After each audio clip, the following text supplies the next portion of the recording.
नमस्कार, मैं doctor Mukesh Kumar Verma, assistant professor in political science, university of Rajasthan. आज के इस लेक्चर में हम डिस्कस करेंगे मेजर थियरीज ऑफ राइट्स अर्थात अधिकारों के प्रमुख सिद्धांतों पर। जैसा कि पिछली क्लास में हमने डिस्कशन किया था meaning of rights, various definition of rights, major characteristics of right in major types of rights. इस डिस्कशन को आगे बढ़ाते हुए आज हम मेजर थियरीज ऑफ राइट्स के ऊपर डिस्कशन करेंगे और आज के इस लेक्चर में, आज के इस व्याख्यान में हम प्रमुख रूप से बात करेंगे थियरी ऑफ नेचुरल राइट्स की अर्थात प्राकृतिक अधिकारों के सिद्धांत की। हम बात करेंगे लीगल थियरी ऑफ राइट्स अर्थात अधिकारों के कानूनी सिद्धांत की। हम बात करेंगे हिस्टोरिकल थियरी ऑफ राइट्स अर्थात अधिकारों के ऐतिहासिक सिद्धांत की। आइडियलिस्टिक थियरी ऑफ राइट्स अर्थात अधिकारों के आदर्शवादी सिद्धांत की। और लास्ट में हम बात करेंगे social welfare theory of rights अर्थात अधिकारों का समाज कल्याण सिद्धांत पर। सबसे पहले हम लोग डिस्कस करेंगे थियरी ऑफ नेचुरल राइट्स अर्थात प्राकृतिक अधिकारों का सिद्धांत। देखिए, अधिकारों के सिद्धांत के संबंध में the theory of natural right अर्थात प्राकृतिक अधिकारों का जो सिद्धांत है वो सबसे अधिक पुराना है, सबसे अधिक प्राचीन है। और यह सिद्धांत मूल रूप से यदि हम देखें तो 17वीं और 18वीं शताब्दी में विकसित हुआ है। और इस सिद्धांत को विकसित करने का श्रेय दिया जाता है हमारे संविधावादी विचारक हॉब्स, लॉक और रूसो को। लेकिन इन संविधावादी विचारक हॉब्स, लॉक और रूसो के अलावा और भी ऐसे विद्वान हैं, विचारक हैं जिन्होंने प्राकृतिक अधिकारों के सिद्धांत का समर्थन किया है, जिनमें हम नाम ले सकते हैं मिल्टन का, वोल्टेयर का, थॉमस पेन का, हर्बर्ट स्पेंसर का। अब आप देखेंगे इस सिद्धांत की कुछ बेसिक अजम्पशंस हैं, कुछ बेसिक हाइपोथेसिस है। अर्थात जो ये सिद्धांत है प्राकृतिक अधिकारों का, ये अपनी कुछ मूलभूत मान्यताओं को लेकर चलता है। और वो मान्यताएं कौन सी है? जैसे हम बात करें तो राइट्स आर नेचुरल अर्थात अधिकार क्या है? प्राकृतिक है। Rights are imparted by the nature अर्थात अधिकार प्रकृति के द्वारा प्रदत्त हैं। राइट्स आर इनहेरेंट अर्थात अधिकार क्या है? सनातन है, जन्म सिद्ध है या स्वयं सिद्ध है। ठीक, हम कह सकते हैं कि rights are precedes of the state अर्थात अधिकार क्या है? अधिकार राज्य के पूर्ववर्ती है। तो इस प्रकार हम देखते हैं कि जो थियरी ऑफ नेचुरल राइट्स है और इसके जो सपोर्टर्स हैं ये अपनी कुछ बेसिक अजम्पशन और बेसिक हाइपोथेसिस को लेकर चलते हैं और इनके द्वारा बताई गई इन हाइपोथेसिस और अजम्पशंस के बिहाफ पर हम ये कह सकते हैं कि यह जो सिद्धांत है प्राकृतिक अधिकारों का सिद्धांत, ये मानकर चलता है कि अधिकार पूर्णतया प्राकृतिक हैं और प्रकृति की ही देन है। ये अधिकार किसी के द्वारा प्रदान नहीं किए गए हैं। और इस सिद्धांत के समर्थक विद्वानों का यह भी मानना है कि मनुष्य जन्म से ही कुछ विशिष्ट अधिकारों का पात्र हो जाता है, कुछ विशेष अधिकारों का योग्य हो जाता है। और इन विशेष और विशिष्ट अधिकारों का पात्र होने के लिए किसी व्यक्ति को कोई जन्म, जाति, धर्म या संपत्ति जैसी शर्तों की आवश्यकता नहीं होती। तो इस प्रकार हम देखते हैं कि प्राकृतिक अधिकारों के जो सिद्धांत है इसके संबंध में ये भी कहा जाता है कि अधिकार जो हैं स्वयं सिद्ध हैं अर्थात इनकी व्याख्या करने की, इनका महत्व सिद्ध करने की और इनकी प्रासंगिकता सिद्ध करने की कोई आवश्यकता नहीं है। इसी संदर्भ में जो समर्थक विद्वान हैं वो यह भी मानते हैं कि अधिकार राज्य के पूर्ववर्ती है अर्थात मनुष्य को कुछ मूलभूत अधिकार राज्य की स्थापना से पूर्व भी प्राप्त थे और इन अधिकारों की रक्षा के लिए ही व्यक्ति क्या करते हैं? समाज की स्थापना करते हैं, राज्य की स्थापना करते हैं या उसका निर्माण करते हैं। इसलिए समाज और राज्य का भी ये दायित्व है कि वे इन प्राकृतिक अधिकारों की रक्षा करें, इन प्राकृतिक अधिकारों की सुरक्षा करें और इन प्राकृतिक अधिकारों का सम्मान करें। तो इस प्रकार हम ये कह सकते हैं कि प्राकृतिक अधिकारों का जो सिद्धांत है वो अधिकारों को पूर्णतया प्राकृतिक मानता है, अधिकारों को प्रकृति प्रदत्त बताता है, अधिकारों को स्वयं सिद्ध और जन्म सिद्ध बताता है तथा अधिकारों को राज्य का पूर्ववर्ती बताता है। Now we will talk about the legal theory of right. अब हम बात करेंगे अधिकारों के कानूनी सिद्धांत की। आप देखेंगे कि अधिकारों का जो कानूनी सिद्धांत है इसके मुख्य प्रतिपादकों में और समर्थकों में हम नाम लेते हैं थॉमस हॉब्स का, बेंथम का, ऑस्टिन का, और बारकर का।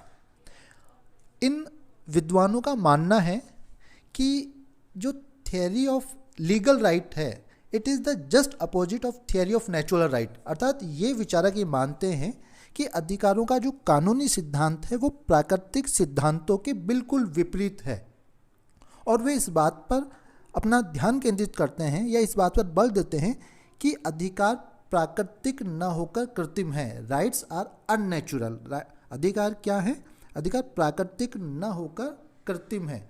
अर्थात अधिकारों का निर्माण कौन करता है? अधिकारों का निर्माण राज्य करता है, या अधिकारों का निर्माण राज्य का कानून करता है। हम दूसरे शब्दों में कह सकते हैं कि अधिकारों का निर्माण जो है वो एक राज्य के द्वारा किया जाता है और अपने कानूनों के माध्यम से किया जाता है। अर्थात जो राज्य है वो कानून के माध्यम से जो कुछ भी राज्य के नागरिकों को या हमें देता है वो हमारा अधिकार हो जाता है, और जो कुछ हमें नहीं देता है वो हमारा अधिकार भी नहीं होता, चाहे हम उसके लिए कितना ही क्लेम करें, चाहे हम उसके लिए कितना ही दावा प्रस्तुत करें। अर्थात अधिकार का अपना स्वयं का कोई अस्तित्व नहीं होता, उनका संबंध देश के कानून से होता है। तो निष्कर्ष रूप में हम ये कह सकते हैं कि जो राज्य है वही अधिकारों का सर्जन करता है, अर्थात वही क्या करता है? अधिकारों का निर्माण करता है हमारी मांगों के अनुसार और हमारे दावों के अनुसार, और जो राज्य है वही इन अधिकारों को इम्प्लीमेंट करता है, अर्थात सही प्रकार से लागू करता है। साथ ही हम देखते हैं कि जो राज्य है वो अधिकारों का हनन होने पर या हमारे अधिकारों के साथ खिलवाड़ होने पर उन्हें संरक्षण प्रदान करने का भी काम करता है, और यही राज्य है जो अधिकारों के क्षेत्र को सीमित भी कर सकता है या इसके क्षेत्र को या इसके दायरे को बढ़ा सकता है। यदि राज्य को यह प्रतीत होता है, राज्य को यह अनुभव होता है या राज्य को यह एहसास होता है कि व्यक्ति, जनता या राज्य के हित में किन्हीं अधिकारों को समाप्त करना आवश्यक है, तो राज्य के द्वारा उन अधिकारों को सीमित अथवा समाप्त किया जा सकता है। और यदि राज्य को ये लगता है कि नए अधिकार प्रदान किए जाने की आवश्यकता है समय के अनुसार, परिस्थितियों के अनुसार, तो ऐसी स्थिति में राज्य जो है वो नए अधिकार भी प्रदान कर सकता है। साथ ही साथ हम देखते हैं कि राज्य ही दोषी व्यक्तियों को दंडित भी कर सकता है, क्योंकि राज्य के पास ही ये पावर होता है, राज्य के पास ही यह शक्ति होती है।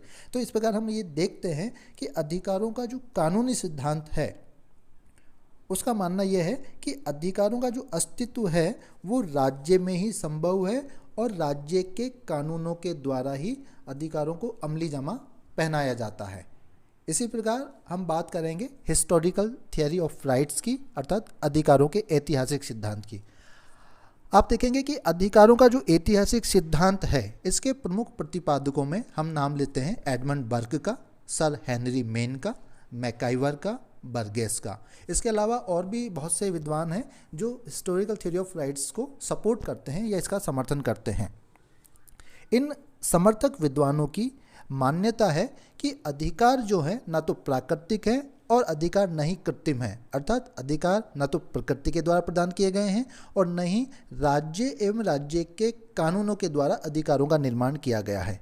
तो फिर इसका मतलब है कि हिस्टोरिकल थ्योरी ऑफ राइट्स ये मानकर चलता है कि इतिहास जो है वो हमारे अधिकारों की सृष्टि करता है, इतिहास ही हमारे अधिकारों का निर्माण करता है। मतलब हिस्ट्री मेक्स राइट, मतलब क्या है, इतिहास जो है वो अधिकारों का निर्माण करता है, सर्जन करता है, वही इनकी सृष्टि करता है। या फिर हिस्टोरिकल थ्योरी ऑफ राइट्स के जो प्रोपाउंडर हैं या सपोर्टर्स हैं वो इस बात को भी पर भी फोकस करते हैं कि rights are the crystallization of our custom, मतलब अधिकार जो हैं हमारे रीति रिवाजों का एक निखरा हुआ रूप है।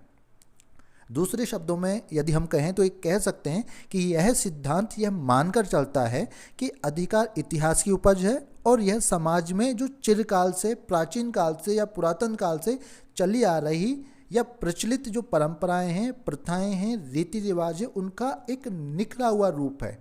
जनरली हम देखते हैं कि समाज में व्यक्तियों की कोई क्रिया या कोई कार्य होता है, जो आदत होती है, जो धीरे धीरे सामाजिक मान्यता प्राप्त कर लेते हैं, वही सामाजिक परंपरा या रीति रिवाज का रूप धारण कर लेती है आने वाले समय में। और जब ऐसी परंपरा समाज के लिए उपयोगी साबित होने लग जाती है तो इसे हम उपयोगी समझकर उसका अनुसरण करने लगते हैं, उसका क्रियान्वयन करने लगते हैं। तो धीरे धीरे देखेंगे कि समय के साथ साथ ये परंपराएं अधिकारों का रूप ले लेती है। तो इन शॉर्ट हम कह सकते हैं कि व्यक्ति के अधिकारों का स्रोत जो है वो हमारी सामाजिक परंपराएं हैं और जो उपयोगी होने के कारण एक लंबे समय से समाज में प्रचलित है और जिनका पालन करने के लोग क्या हो जाते हैं, आदी हो जाते हैं। तो ऐसी स्थिति में वो धीरे धीरे क्या बन जाते हैं, हमारे अधिकार बन जाते हैं। तो इस प्रकार हम देखते हैं कि अधिकारों का जो ऐतिहासिक सिद्धांत है वो ये मानकर चलता है कि अधिकार न तो प्राकृतिक है न कृत्रिम है, बल्कि अधिकार क्या है, अधिकार हमारे रीति रिवाजों का, हमारी परंपराओं का निखरा हुआ रूप है। इसी प्रकार यदि हम बात करें आइडियलिस्टिक थियरी ऑफ राइट्स की, अर्थात अधिकारों के आदर्शवादी सिद्धांत की, तो हम देखेंगे कि इस सिद्धांत के जो प्रमुख प्रतिपादक हैं उसमें हम नाम लेते हैं कांट का, हीगल का, ग्रीन का, ब्रेडले का, बोसांके का। ये कुछ ऐसे आदर्शवादी विचारक हैं जो अधिकारों के आदर्शवादी सिद्धांत को सपोर्ट करते हैं, उसका समर्थन करते हैं। इस सिद्धांत के अनुसार व्यक्ति के जीवन का जो सर्वोच्च लक्ष्य है वो है व्यक्तित्व का पूर्ण विकास करना, और अधिकार ही वे बाह्य परिस्थितियां हैं जो व्यक्ति के व्यक्तित्व के विकास के लिए बेहद जरूरी होती है, बहुत आवश्यक होती है। इसलिए व्यक्ति के व्यक्तित्व के विकास के लिए जो बाहरी परिस्थितियां अनिवार्य होने के कारण हम देखते हैं कि स्वाभाविक रूप से व्यक्ति क्या करता है, व्यक्ति को इन परिस्थितियों की प्राप्ति का अधिकार प्राप्त हो जाता है।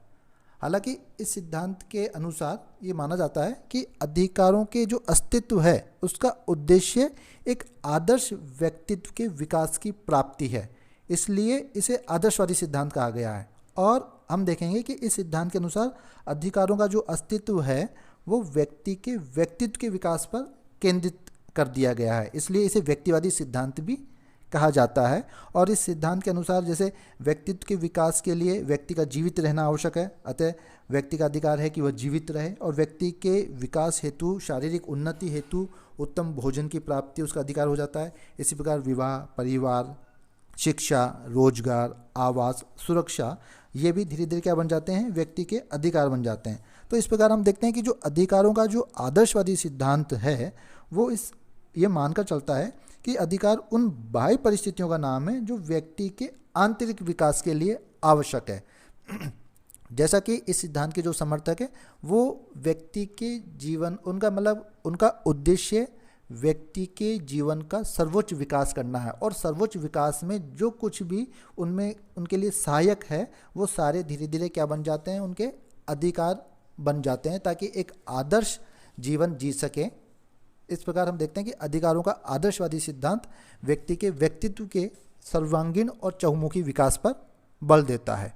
इसी प्रकार यदि हम बात करें सोशल वेलफेयर थ्योरी की, जो राइट्स को लेकर है, अधिकारों का समाज कल्याण का सिद्धांत, और हम देखते हैं कि इस सिद्धांत का जो प्रमुख प्रतिपादक हैं या इस सिद्धांत के जो प्रमुख समर्थक हैं उनमें हम नाम लेते हैं बेंथम का, मिल का, लास्की का, रास्को का या पाउंड का। ये ऐसे विचारक हैं जो अधिकारों के समाज कल्याण सिद्धांत का सपोर्ट करते हैं, उसका समर्थन करते हैं। और बेसिकली आप देखेंगे कि ये सिद्धांत मूल रूप से उपयोगितावादी विचारकों की देन है, अर्थात उपयोगितावादी जो विचारक हैं बेंथम, मिल आदि, वो इस विचार का या इस सिद्धांत का समर्थन करते हैं। और इनका मानना है कि अधिकारों का जो अस्तित्व है वो समाज कल्याण पर ही आधारित है, और व्यक्ति केवल उन्हीं अधिकारों का उपयोग कर सकता है जो कि समाज के हित में हो। इसलिए इस सिद्धांत के अनुसार जो व्यक्तियों को केवल वही अधिकार देने की ये मांग करते हैं जिनका उद्देश्य क्या हो, समाज का अधिकतम कल्याण हो। दूसरे शब्दों में कहें तो हम कह सकते हैं कि इस सिद्धांत के अनुसार अधिकार हमारी वे सामाजिक अवस्थाएं हैं जो सामाजिक कल्याण के विकास के लिए आवश्यक है, और व्यक्तियों की जिन मांगों की हम देखते हैं कोई उपयोगिता नहीं है उन्हें ये अधिकारों के रूप में स्वीकार भी नहीं करते। जैसे हम बात करें भाषण का अधिकार भी तभी तक हमारा एक अधिकार है जब तक कि वो सामाजिक हित के संदर्भ में है। यही कारण है कि भाषण का अधिकार क्या है, सीमित है, असीमित नहीं है। इसी प्रकार हम देखते हैं कि बहुत से हमारे ऐसे राइट्स हैं, बहुत से हमारे अधिकार हैं जिनके ऊपर क्या लगाई गई है, एक बाउंडेशन लगाई गई है, जिनके ऊपर एक बंधन लगाया गया है। तो इसी प्रकार हम देखते हैं कि अन्य अधिकारों पर भी सामाजिक हित में क्या लगा दिया जाता है, प्रतिबंध लगा दिया जाता है।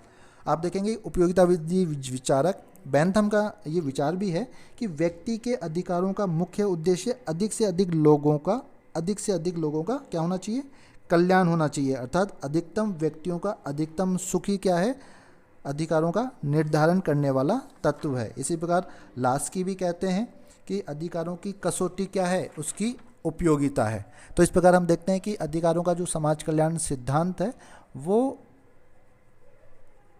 उपयोगितावादी विचारकों की देन है, और इस बात के ऊपर वो बल देते हैं कि अधिक से अधिक लोगों का हित हो, अधिक से अधिक लोगों का कल्याण हो। तो इस प्रकार यदि हम देखें कि थियरीज ऑफ राइट्स में ये कुछ बेसिक और इम्पोर्टेंट थियरीज है।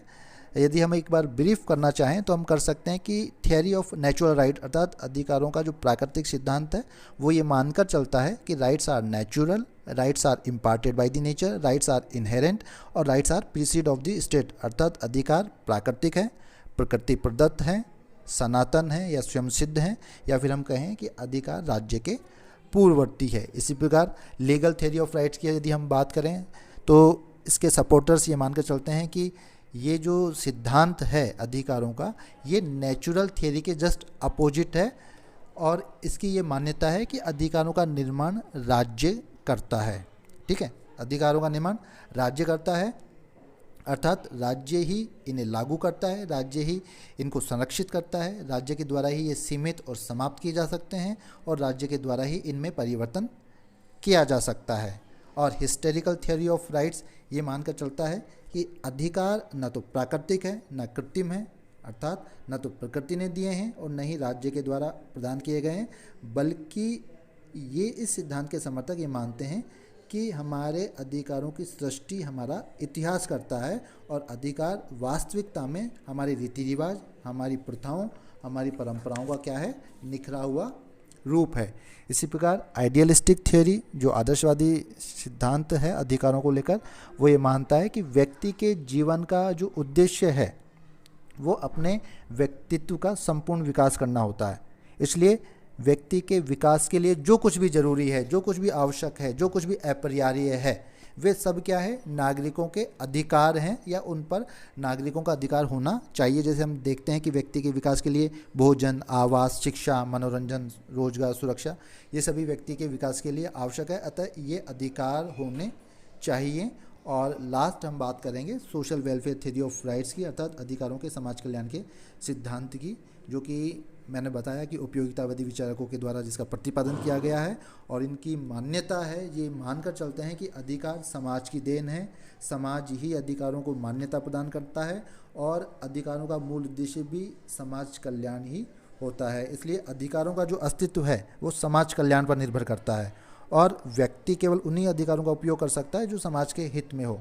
इसलिए यदि कोई अधिकार ऐसा है जो समाज के विरुद्ध है तो राज्य क्या कर सकता है, राज्य उनको सीमित कर सकता है, राज्य उनको प्रतिबंधित कर सकता है, राज्य उनको निष्क्रिय कर सकता है, या राज्य उनको समाप्त कर सकता है। तो इस प्रकार देखते हैं कि आज का हमारा टॉपिक पूरा होता है, जिसके अंदर हमने डिस्कशन किया अधिकारों के प्राकृतिक सिद्धांत की, अधिकारों के कानूनी सिद्धांत की, अधिकारों के ऐतिहासिक सिद्धांत की, अधिकारों के आदर्शवादी सिद्धांत की, और अधिकारों के समाज कल्याण सिद्धांत की।